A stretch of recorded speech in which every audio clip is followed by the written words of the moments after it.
नाशवान है, क्षणभंगुर है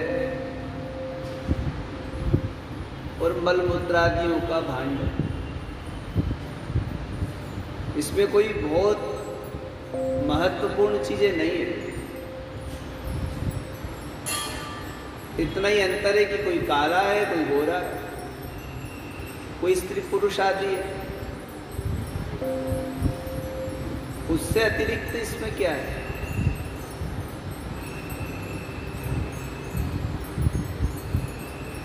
जैसे आप लोग घर बनाते हो तो आपने ईंट गागर का घर बना लिया, ईंट पाथर जोड़ करके घर बनाया और उस घर में आपने रंग कर दिया। आपको लाल घर अच्छा लगता है तो आपने लाल रंग किया, सफेद अच्छा लगता है तो आपने श्वेत रंग कर दिया, आपको रंगीला अच्छा लगता है तो आपने रंगीला कर दिया।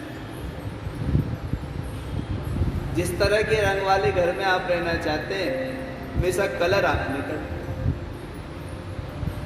पर उसके अंदर तो वही ईंटें, वही सरिये, सीमेंट, रोड़ी आदि पड़ा हुआ। ऐसे ही शरीर में चाहे कोई काला आदमी हो, चाहे कोई गोरा हो, चाहे स्त्री हो या पुरुष, सबके अंदर वही रक्त है, मांस है, हड्डियां हैं, मलमूत्र आदि है। बस ये चमड़ी जो है इसके कलर में अंतर है। किसी की गोरी है तो कोई काला है, कोई सांवला, कोई चितकबरा है, पर मूल में तो सबके हाड़ मांस आदि एक ही है। इसमें ज्यादा कोई अच्छी चीज देखने में नहीं आती, पर फिर भी हम इसके प्रति बड़ा मोह रखते हैं और हम इससे बहुत प्रेम करते हैं।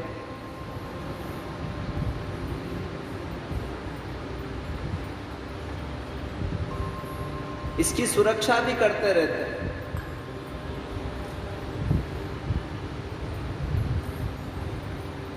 और इसकी सेवा सबसे ज्यादा करते हैं। इसके द्वारा किसी की सेवा होगी कि नहीं होगी कह पाना थोड़ा कठिन है, पर इसकी सेवा हम बहुत करते हैं। सुबह से लेकर के शाम तक इसी की तो सेवा है। सुबह उठते ही ये पीने को चाहिए, फिर ये खाने को चाहिए, दोपहर के समय ये चाहिए, सायंकाल में ये चाहिए, रात्रि काल में ये चाहिए, आज ये हो गया, कल वो, परसों वो, हृष्ट पुष्ट होना चाहिए। खूब सेवा इसकी हो और समय समय पर इसकी खूब तेल मालिश भी चाहिए, क्रीम पाउडर भी चाहिए, सब। पर इसके द्वारा किसी दूसरे की सेवा हम नहीं कर पाते। इसकी तो खूब सेवा करते हैं, इसको शुभ संजो के रखते हैं। जरा सा शरीर में कोई वेदना हुई कि हम झट चैतन्य हो जाते हैं। अरे ये हो गया, ना जाने क्या हो जाएगा, दवाई लो, ये करो, उसको दिखाओ, उसको दिखाओ। 4 जनों से बात करेंगे, 4 जनों को दिखाएंगे और इसको लेकर के बड़े केयरफुल रहते हैं। पर ये कोई काम आने वाला नहीं, कितना ही कुछ कर लो, ये एक दिन यही धूसरित होने वाला है, जल के राख होने वाला है। और इसके अंदर जो हड्डियां हैं वो लकड़ियां जैसी सूखी जल जाएगी। और सुंदर केश जिसमें खूब आपने नाना प्रकार के सुगंधित तेल लगाए, शैम्पू लगाए, साबुन लगाए, जिसकी खूब सेवा करी, वो केस भी घास की तरह जल जाएंगे। और ये चमड़ी जिसके ऊपर नाना प्रकार के क्रीम पाउडर लगाए, खूब सेवा करी, और वो कंचन जैसी काया जल करके राख हो जाए। ये राग बने, इसके पहले इससे कुछ करो। क्या करो? तो इसके द्वारा किसी की सेवा करो। शरीर के द्वारा शुभ कर्म करो। इस शरीर को, नाशवान देह को प्रभु की सेवा में लगाओ, गुरुजनों की सेवा में लगाओ, अपने पूज्यों की सेवा में इसको लगाओ। अपने शरीर की तो सेवा हम सबसे करवा लेते हैं, पर इस शरीर से हम सेवा नहीं करते। भैया अपनी सेवा किसी से मत करवाओ, जहां तक बने इस शरीर से दूसरे की सेवा करो।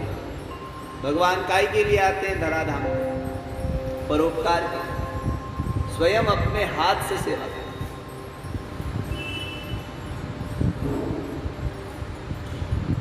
जहां तक हो सके स्वयं उपस्थित रह करके सेवा करो, और वो शरीर से होने वाले जितने भी कर्म हैं उन सारे शुभ कर्मों को करते चले जाओ, और अंतिम में उन सारे कर्मों को नारायणार्पण करो। इस शरीर से तुमने खूब सेवा करी, झाड़ू लगाई मंदिर की, कहीं की झाड़ू लगाई। देखो सबरी तो रोड के ऊपर झाड़ू लगा दी थी, गुरुजी ने कह दिया बेटा तू झाड़ू लगा। गुरुजी का जब परलोक जाने का समय आया तो सारे शिष्य गए, महाराज हमारे कल्याण के लिए साधन बताओ।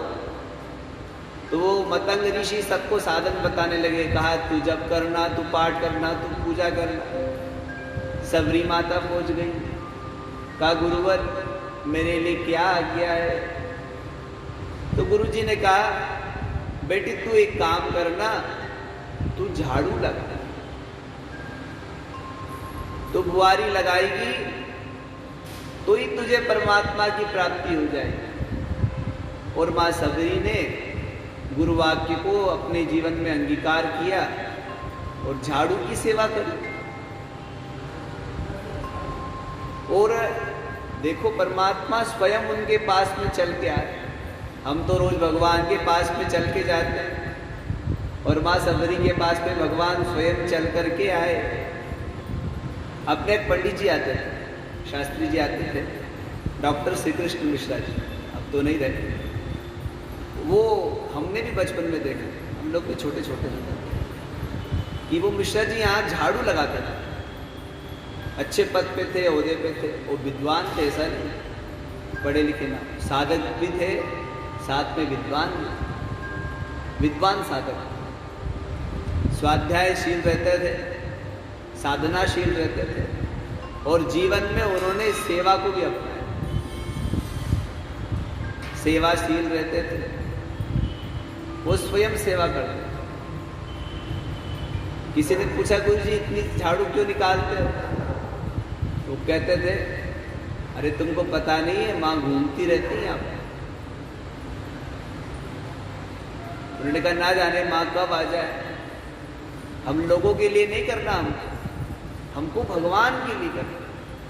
माँ सबरी झाड़ू लोगों के लिए नहीं निकालती, वो अपने राम के लिए निकालती। कोई देखे चाहे ना देखे, भगवान देख रहे हैं। एक ब्रह्मचारी जी थे, तो वो बचपन से ही विरक्त थे, पर गुरुकुल में जब पढ़ते तो गुरुकुल में तो अलग नियम होते हैं। वैदिक गुरुकुल में उनका बचपन बीता, तो उनके साथ में और भी ब्राह्मण बालक पढ़ते थे। तो वो लोग जब पंडिताई के लिए, जब गुरुकुल से जब बाहर कुछ आयोजन के लिए, कार्यक्रमों के लिए जाते, तो वहाँ से जो भी उनको धनराशि प्राप्त होती, वो ब्रह्मचारी जी क्या करते थे, वो आश्रम के जो गुरुजी थे वो तो छात्रों से कुछ लेते नहीं थे, उनका जो धन है उन्हीं के पास पड़े। और वो जो ब्रह्मचारी बालक थे, विद्यार्थी थे, वो क्या करते, जो उनको धन मिलता तो वो अपने ऊपर उसको खर्च नहीं करते। वो जैसे गर्मी का मौसम है तो जो उनको धनराशि आई है उस पर से कुछ खर्चा करते, और फल लिया अपने हाथ से उनका रस निकालते, और जो ब्राह्मण मिल जावे उनको पिलाते। जहाँ कई विद्यालय में दे देते, गौशाला आदि में दे देते। ये उनका जीवन बीता, उन्होंने सेवा करी। और स्वयं वो क्या करते हैं, एक को तो हमने भी देखा, एक गुरुकुल में थे, तो वो रात में वहाँ जितने विद्यार्थी थे वो सारे अपने सारे कपड़े उसको दे देते, और वो ब्राह्मण बालक उन सब के कपड़े रात में धोते। 9-10 बजे के बाद में जब सारे विद्यार्थी लोग सो जाते तो वो ब्राह्मण देवता स्वयं सबके कपड़े की ये सब अच्छे रहना चाहिए, अच्छे कपड़े पहनना चाहिए, कहाँ ये कपड़े धोने जाएंगे, वो स्वयं तो सबके कपड़े धोते। अच्छा, वो गुरुकुल में जब विद्यार्थी लोग भोजन करते तो बर्तन नहीं मांजते, वो कहते थे कि तुम मत मांजना, मैं मांज दूंगा। और ऐसे समय बर्तन मांजने जाते जब कोई देखे ना। माँ सबरी सेवा करती, पर ऐसे समय जब कोई देखता नहीं, दिखा करके मत करो और पता ना चले। वो ऐसे समय बर्तन मांजने जाते जब गुरुकुल के सारे लोग सो जाते, तो सारे बर्तन मांज मूंज करके रख के आते। और प्रातःकाल भोर में सबसे पहले उठते और सब कपड़े भी धुआ करके सुखा देते। अब बाद में जिसके कपड़े सब अपने अपने उतारते, पर सारी व्यवस्था उन्होंने माना कि सब में अपना इष्ट है, इनकी सेवा करना ही परमात्मा की सेवा करना। एक गोपाल चंपू करके ग्रंथ है, उसमें आता है भक्त भगवान से कह रहा है कि आप ही तो गुरु हो, गुरु और आप में अंतर नहीं है। गुरु में तुम में भेद न देवा, गुरु की सेवा सो तुम्हारी सेवा। उनकी सेवा करना भी परमात्मा की ही सेवा मानी जाए। तो ये शरीर कितना ही इसमें क्रीम पाउडर लगा लो, बादाम पिस्ता खा लो, मल मूत्र के अलावा कुछ नहीं है, यही निकलना। शरीर कितना ही हृष्ट पुष्ट हो जाए, पर अंतिम में इसमें जो चीज भरी हुई है वो तो यही है। इसमें रक्त है, मांस है, मज्जा है, कफ वात पित्त आदि है, इसमें है और है ही क्या। तो ऐसे नाशवान शरीर के द्वारा विषय भोग में मत लगाओ इसको परमात्मा की सेवा में लगाओ। इसके द्वारा भगवान की सेवा होना चाहिए, इसके द्वारा समाज की सेवा, गुरुजनों की सेवा हो, संतों की सेवा हो, ब्राह्मण गौ की सेवा, इसको निरंतर लगाते रहो परमार्थ के कार्य। वरना ये तो फिर आलस्य करेगा, सोना मांगेगा, ये दिन भर सोते रहो, निद्रा आएगी, तंद्रा आएगी, यहाँ से वहाँ घूमेगा, मारेगा करेगा। पर नहीं, कोशिश करो इसके द्वारा सेवा होती रहे। और जितनी सेवा करो बताओ मत, पता ही नहीं चले कि तुमने सेवा करी। और वो प्रत्येक सेवा करने के बाद में ईश्वरार्पण कर। शरीर से होने वाले जितने भी कर्म हैं उन सारे कर्मों को करते चले जाओ और अंतिम में भगवान के चरणों में उसको समर्पित कर दो। यही है कायेन वाचा। वाणी के द्वारा कभी किसी को चुभे ऐसा शब्द मत बोलो। पंजाबी में बात को गल बोलते, गल गल बोलते, के गल है माने क्या बात। और खोर शब्द जो होता है उसका अर्थ होता है आदत। खोर माने आदत।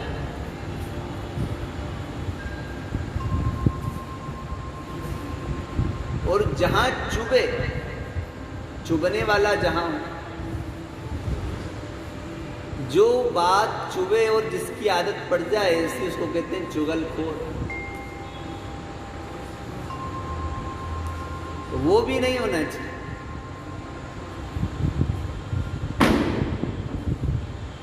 अनुद्वेग करम वाक्यम,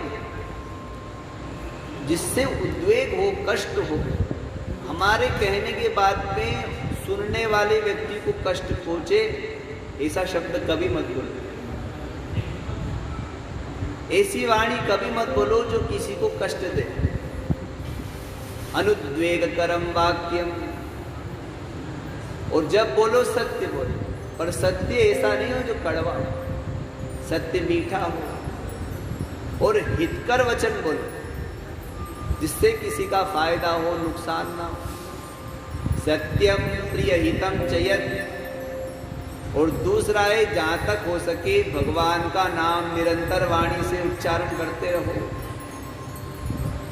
इस वाणी से गीता पढ़ो, रामायण पढ़ो, भागवत पढ़ो, पुराण आदि पढ़ो, अन्य आदि जो सदग्रंथ है उनका स्वाध्याय करो, उनको पढ़ो। और नहीं तो भगवान का नाम तो ले ही सकते हो। ज़्यादा से ज़्यादा इस वाणी का प्रयोग भगवत चर्चा में लगा। लोग कहते हैं समाज में बैठो तो भगवान की बातें करो, और अकेले बैठो तो भगवान से बातें करो। ये बोलना चाहिए, भगवान से बातें करोगे तो समय आएगा कि भगवान तुमसे बोलने लगे। तो वाणी का सदुपयोग यही है कि जहाँ तक हो सके इससे हरि चर्चा हो, प्रभु चर्चा हो, भगवान की कथा आदि। कायेन वाचा, और ये कायेन सत्य शरीर से, वाणी से, और मन से भी। गोस्वामी जी ने मानस में एक बात कही है कि कलिकाल में एक बड़ा फायदा है। वो फायदा ये है कि अगर आपने मन से शुभ कर्म के लिए चिंतन किया, विचार किया कि मैं अमुक तीर्थ में जाके ये शुभ कर्म करूंगा, करूंगी, मैं ये अमुक शुभ कार्य करूंगा, करूंगी, आपने किया नहीं पर आपने विचार किया, तो ये जो विचार है, इतना विचार करने मात्र से आपने जो क्रिया नहीं करी तब भी आपको पुण्य फल की प्राप्ति हो जाएगी। ये प्रभाव,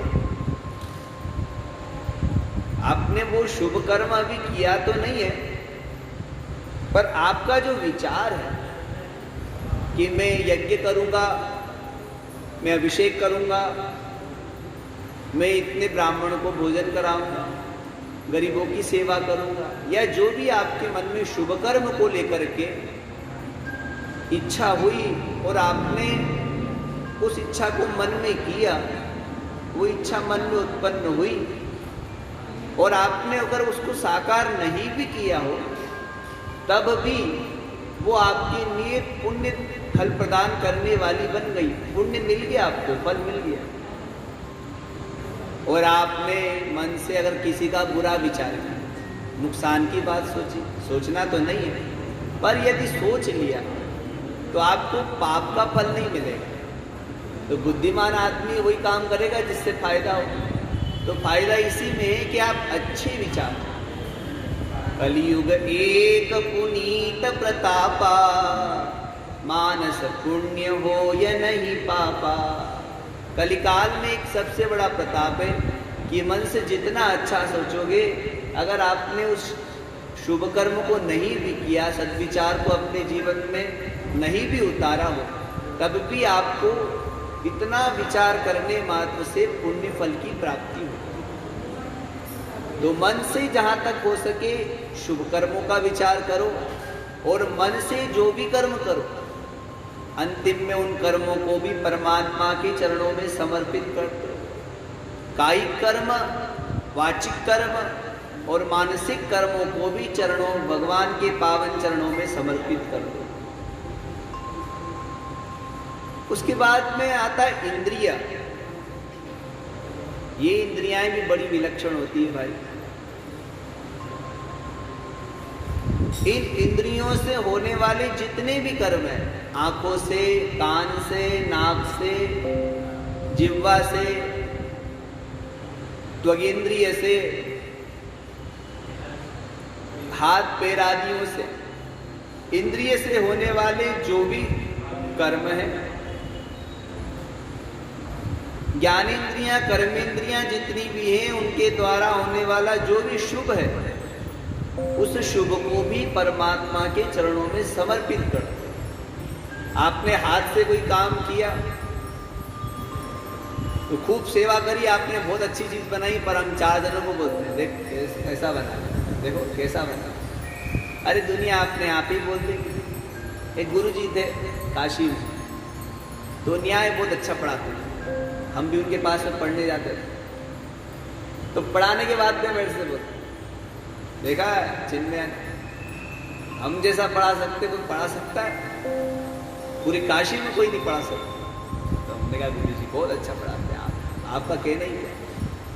पर रोज यही बात करते हो, जब भी पढ़ने बैठो श्री गणेश पढ़ाई से शुरू होता, वो अध्याय पूरा होने के बाद में वो श्री गणेश अपनी प्रशंसा से करते।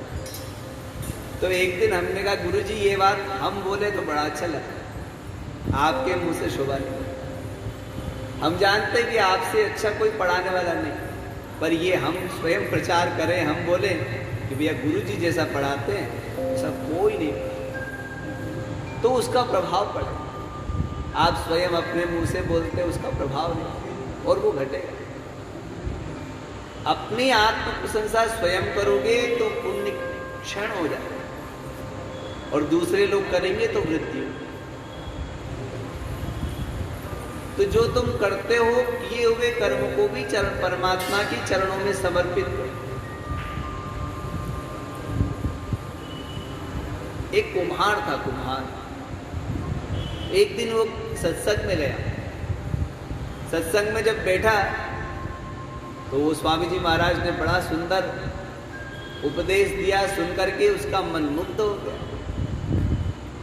पूरा प्रवचन सुनने के बाद में महाराज के पास में लोग आए, प्रणाम कर रहे थे, जा रहे थे, कोई अपनी बात कर रहे थे। वो भी गया, लाइन में खड़ा हो गया, कहा महाराज अन्नदाता मेरी भी कोई बात बता। कहा बस आप तो मेरा हाथ देखो और बताओ कि और कितने दिन की आयु शेष है, कब तक जीऊंगा। महात्मा ने कहा ठीक है। उन्होंने उसका हाथ देख के कहा कि भाई अमुक तारीख के दिन तेरी मृत्यु हो जाएगी।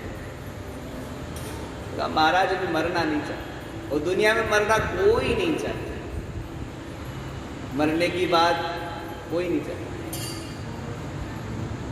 अरे मरना शब्द ही लोग सुनना अच्छा पसंद नहीं करते। कोई खुद अपने आप के लिए भी कहे कि अब थोड़े दिन के लिए, तो लोग घर के लोग कहते हैं इसी बात क्यों मत कर। मृत्यु अमंगल सूचक मानते हैं ना लोग, अच्छा नहीं। कुम्हार को जब पता लग गया कि मैं अमुक तारीख के दिन चले जाऊंगा, वो महात्मा तो कह के चले गए। अच्छा मरता क्या नहीं करता, आदमी अपने बचाव के लिए करता ही है। उसने कहा मैं भी अपना बचाव तो करूंगा, मरूंगा नहीं, हम मृत्यु को भी जीत लेंगे। और ऐसे ही था।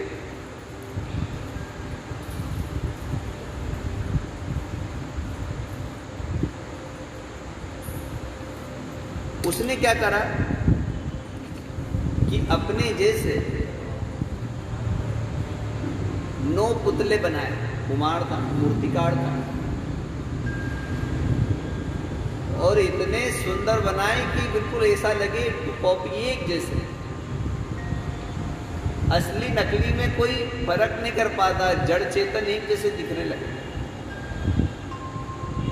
मृत्यु का समय आया, यमराज आया। वो यमराज जब आए और उन्होंने 10 पुतले देखे, 9 तो उसने बनाए और एक जगह वो खुद खड़ा हो गया, तो 10 हो गए। और एक जैसे कपड़े, एक जैसी माला, नाक क्या सुंदर, कान सुंदर, आंख सुंदर। वो कुमार सुंदर रहा होगा। अब वो यमराज भी उसको देख करके आश्चर्य करने लग गए कि भैया ये उसमें ओरिजिनल कौन। कई बार ऐसा होता है, डुप्लीकेटों में आप बैठ जाओ तो पता ही नहीं चलता ओरिजिनल कौन है। फिर भी जानने वाले तो जान ही लेते। जो जौहरी होते हैं वो कांच के अंदर भी हीरे की परख कर ही लेते, पर सब जौहरी भी नहीं होते, ये भी समस्या है। पुरानी कहावत है, जंगल नहीं रहेंगे तो मोर कहाँ होंगे, और साधु नहीं होंगे तो चोर कहाँ रहेंगे। और साधुओं में लोग चले जाते हैं। उन्होंने कहा वो पत्नी चली गई, नुकसान हो गया, अब कोई है नहीं, नारी मुनि संपत्ति नासी। और वो महात्मा जी हो गए, भगवा पहन के जटाधारी बन गए, मुंडी हो गए, और तिलक छापे लगा लिए। पता ही नहीं चल रहा कि वास्तविक महात्मा है कि नहीं। वो जगत पूजे, कठिन पड़ता। और तत्ववेत्ता जब मिलता है तो पता लगा लेता है कि ये असली है कि नकली है, क्योंकि वो जौहरी है, जानता है, उसको परख है। अच्छा जो ऐसे बनावी भेष वाले होते हैं, हम किसी की निंदा नहीं कर रहे हैं, तो बता रहे हैं कि जो ऐसे बनावटी भेष वाले लोग होते भी वो अंदर से डरते रहते हैं। कभी कोई अगर सही में मिल गया तो क्या होगा, कोई तत्व उनके अंदर होता नहीं, ना उसको जानने की जिज्ञासा है, ना पाने की प्रति उत्कंठा है, जानकार है नहीं, फिर भी करते। यमराज ने जब देखा तो 10 लोग खड़े हैं पर पता नहीं चल रहा, अब वो तो भगवान ठहरे, यमराज देवता थे। उन्होंने कहा वाह कितना सुंदर आंख, कितनी सुंदर इसकी, वाह भाई इसके नाक कितनी सुंदर है, क्या सुंदर कान, और केस तो कितने सुंदर मुलायम, जैसे भुट्टे के ऊपर बाल, क्या सुंदर, क्या सुंदर दंत पंक्तियां, बहुत प्रशंसा है। और वो अपनी प्रशंसा सुनते सुनते सुनते फूलता चला गया और खूब फूल गया। प्रशंसा की फूलों की माला किसको अच्छी नहीं लगी, और खूब आनंद आ रहा उसको, वाह मेरे देखो मेरी कृता, मेरी जो कृति है उसकी कितनी प्रशंसा हो। मेरे घर के लोग जानते ही नहीं थे, मेरे को समझते ही नहीं थे, घर का जोगी जोगड़ा वाली कहावत हो गई। घर के लोग देखो मेरे को समझ नहीं पा रहे, होता ना, लोग बोलते हैं तुम नहीं समझ पा रहे हो पर दुनिया आप मेरे को जानती है। और वो भी यही बोल रहा, देखो मेरे मन में सोच रहा मेरे घर के लोग मेरे को समझ नहीं पा रहे, पर देखो यमराज भी मेरी कृति को देख करके प्रसन्न हो, आखिर मैं हूं। अब यमराज ने उसकी खूब प्रशंसा की, और जब वो बिल्कुल ऐसी जगह चढ़ गया कि जहां से गिरेगा तो मरेगा ही, यमराज ने कहा सब कुछ अच्छा, एक चीज की कमी रह गई। इतने में वो बोल पड़ा, क्या? यही रह गई कमी, वो क्या? तो प्रशंसा हमको बहुत अच्छी, इस इंद्रियों से होने वाले जितने भी कृत्य है, कभी किसी को कोई इंद्रियों के द्वारा नुकसान ना हो, इस बात में सतर्क रहो। डरते रहो ये जिंदगी बर्बाद ना हो जाए, ये जीवन मिला है, ये डर बना रहना चाहिए कि ये बर्बाद नहीं हो जाए। सपने कहीं जीव का अपकार ना हो जाए, अपकार माने नुकसान, उपकार माने फायदे। तो ये जीवन बड़ा अनमोल है, ये शरीर बड़ा कीमती है, इससे होने वाले प्रत्येक कर्म लोगों को फायदा पहुंचाने वाला होना चाहिए। मनसा वाचा कर्मणा, इंद्रियादियों के द्वारा होने वाले जितने भी कर्म हैं उन सारे शुभमय हो, और सारे शुभ कर्मों को परमात्मा के चरणों में समर्पित हो।